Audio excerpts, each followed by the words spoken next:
So, another Q&A na naman tayo dito sa ating nagtitrending na Beyond Vitamin C plus D plus Zinc. So, napakomment si Ma'am Ami, hindi po ba yan nakakataba?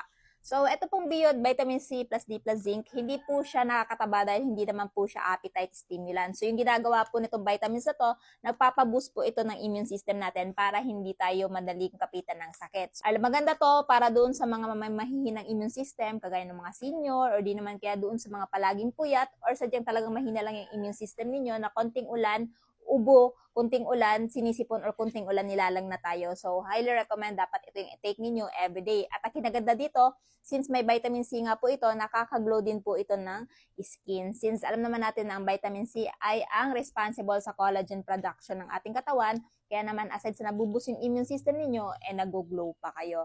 Kaya naman sa mga mima ko or sa mga paps ko, hanap ng magandang supplement para maboost yung immune system niyo. Ito talaga yung may re-recommend ko kasi 3-in-1 na siya. Tapos aside sa nakaka-boost ng immune system, maganda din ito sa hair, teeth, at saka sa bone. So kung interested kayo at gusto nyo i-try ito, vitamins na to, idadrop ko na lamang yung link nito mga mima ko dyan sa baba.